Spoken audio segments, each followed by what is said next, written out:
গেটের দিকে তাকাতেই দেখলাম ইসি, কিন্তু ও এ অফিসে কি করছে? আমার পিছু নিল নাকি? আমার এসব ভাবনার চেত পড়লো কারোটাকে। অফিসে কিছু নিয়ে একটা শোরগোল লেগেছে। দৌড়ে সেখানে গিয়ে দেখি দুজন স্টাফ নিজেদের মধ্যে কিছু একটা নিয়ে তর্ক করছে, আর সেটা নিয়ে ঝামেলা হলো। যাই হোক, আমার এখন ইসিকে খুঁজতে হবে, জানতে হবে ও এখানে কেন এসেছে। এর মধ্যে ইন্টারভিউ নেওয়া শুরু হয়েছে। যেহেতু ম্যানেজারকে আগে থেকেই ঘুষ দিয়ে ম্যানেজ করা, তাই আমার টিম মেম্বারদের নিয়ে কোনো চিন্তা নেই। আমার মাথায় এখন ইসি। ওত্তেরি, মিস ইশিতা জামান এই কোম্পানিতে জব করতে এসেছে। গালমে কুচ কালা হ্যায়। আমার মিশন এখন দুটো, একটা তো আগে থেকেই জানেন, আর এখন এই ইসির রহস্য উদ্ধার। পিয়ন বলল আপনাকে বস ডেকে পাঠিয়েছেন। আমি বললাম ওকে। বসের রুমে গিয়ে বললাম স্যার আসবো? ম্যানেজার বলল ও রাজ, আরে এসো এসো বসো। তোমার যে বন্ধুদের জন্য রিকোয়েস্ট করেছো তাদের চাকরি পাক্কা, যাও মিষ্টি মুখ করাও সবাইকে। আমি বললাম ধন্যবাদ স্যার, আপনাকে অসংখ্য ধন্যবাদ। আপনি ভাবতেও পারছেন না আপনি আমার কত বড় উপকার করেছেন। ম্যানেজার বলল আরে কি বলো, তুমি আবদার করেছো আর আমি রাখবো না?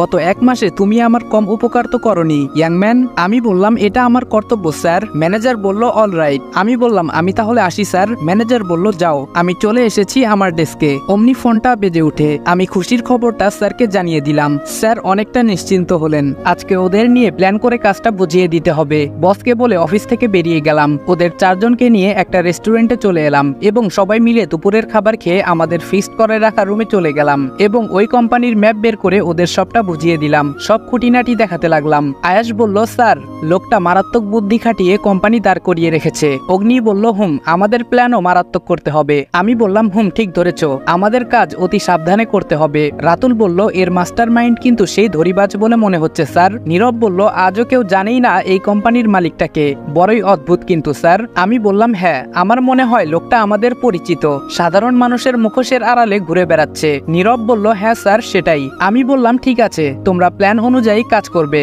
এবং খুব সাবধান। সবাই একসাথে বলল ওকে স্যার। ওদের বিদায় দিয়ে বাসায় চলে আসলাম। আজকে অনেকটা হালকা লাগছে, তবে ভয়ও হচ্ছে। একা কাজ অনেকটা বেটার, যদিও চাপ বেশি পড়ে। এখন ভাবনা ইসি, ও কেন এত ছোট পোস্টে চাকরি করছে? আবার আমার ফোনে কল আসলো, সিনিয়র ছাড়া কেউ না। আমি বললাম হ্যালো স্যার। স্যার বলল আদিপ তোমাকে কিছু জরুরি কথা বলার আছে। আমি বললাম বলুন স্যার। স্যার বলল তুমি তো জানো এই কেসটা নিয়ে আগে অনেক টিম চেষ্টা চালিয়েছে এবং এর আগে যত পুলিশ অফিসার এই কেস নিয়ে মাথা ঘামিয়েছে সেই কোনো না কোনো ভাবে খুন হয়েছে। আমি বললাম হ্যাঁ স্যার, আমি সব জেনেই এখানে এসেছি। স্যার বলল তবে আসল কথা হলো তোমরা ওইখানে সাবধানে থেকো, কারণ সিআইডি ডিপার্টমেন্টের একটা স্পেশাল টিমের উপরও দায়িত্ব দেওয়া হয়েছে। তবে আমি চাই কেসটা আমরা কমপ্লিট করব। আমি বললাম চিন্তা করবেন না স্যার, কেসটা আমরা ক্লোজ করব ইনশাআল্লাহ। স্যার বলল আমার সম্পূর্ণ ভরসা আছে তোমার উপর, ভালো থেকো, নিজের খেয়াল রেখো, বেস্ট অফ লাক। আমি বললাম ধন্যবাদ স্যার, আল্লাহ হাফেজ। ফোনটা রেখে ল্যাপটপে নিজের কাজ করছি। ঠিক তখনই শুনতে পেলাম কলিং বেলটা বাজছে অনেকক্ষণ থেকে। মনে হচ্ছে বাড়িতে কেউ নেই। তখনই মনে হলো বাড়িতে ঢোকার সময় দারোয়ান কাকা চাবি দিয়ে বলল বাড়িতে কেউ নেই। বাধ্য হয়ে উঠে গেলাম। ইসি এসেছে। আমায় দেখে ভ্রু কুচকে তাকিয়ে ভেতরে চলে গেল। যাই হোক, উপরে যাচ্ছি। আবার মনে পড়লো ওর ব্যাপারে জানা দরকার, তাই পিছু নিলাম ওর রুমের দিকে। ও ভেতরে ঢুকে দরজা আটকে দিল। তবে বাইরে থেকে কিছু কিছু কথা আমার কানে এসেছে। ফোনে কথা বলছে, কাউকে স্যার স্যার করে ডাকছে। Okay sir, yes sir, don't worry sir, এসব। ও মাই গুডনেস, তার মানে ইসি পুলিশ অফিসার, আর এর জন্যই ওই অফিসে চাকরি নেওয়া। তবে সন্দেহের বশে ভেবে নেওয়া উচিত হবে না, ব্যাপারটা আরো খোলাসা করে জানতে হবে আমায়। মনে হলো ও দরজার দিকে আসছে, তাই কেটে পড়লাম। রুমে বসে আছি, একটা হিসেব কিছুতেই মিলাতে পারছি না। আমার ভাবনাটা আদৌ কি ঠিক? যেই পুলিশ অফিসারদের টিম এই কেসের দায়িত্ব নিয়ে এসেছে, ইসি কি তাদের একজন, নাকি আমার ভাবনাটা ভুল? কিন্তু ভুল হতে যাবে কেন? ইশিতা জামান আমেরিকা, লন্ডন সহ অনেক দেশেই যার বাবার বিজনেস ছড়িয়ে ছিটিয়ে। তার একমাত্র মেয়ে তো উদ্দেশ্য ছাড়া ওই কোম্পানিতে জব করবে না। আর যদি ও সত্যি একজন পুলিশ অফিসার হয়ে থাকে, তাহলে কেন বাড়ির সবাই এটা জানে না? আর ও দেশে আসলো কবে? দূর, কিচ্ছু বুঝতে পারছি না। এখন দুটো দিক একসাথে হ্যান্ডেল করতে হবে। আমার পকেটে থাকা ফোন বেজে উঠলো।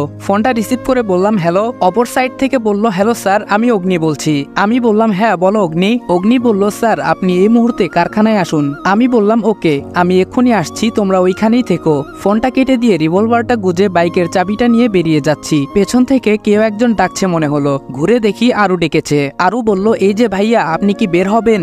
আমি বললাম হ্যাঁ। আরু বলল তাহলে প্লিজ ফেরার সময় এই জিনিসগুলো নিয়ে আসবেন, কেমন? এই বলেই একটা কাগজ ধরিয়ে দিল। আমি কাগজটা পকেটে গুজে বেরিয়ে গেছি। খুলেও দেখিনি তাতে কি লেখা আছে। 10 মিনিটের মধ্যে কারখানার সামনে চলে এসেছি, তবে বাইকটা দূরে দাঁড় করানো। আমাকে দেখে রাতুল হাতের ইশারায় বোঝালো ওরা ওইখানে আছে। আমি খুব সাবধানে ওদের কাছে গেলাম। গিয়ে দেখি রাতুল আর অগ্নি দাঁড়িয়ে আছে।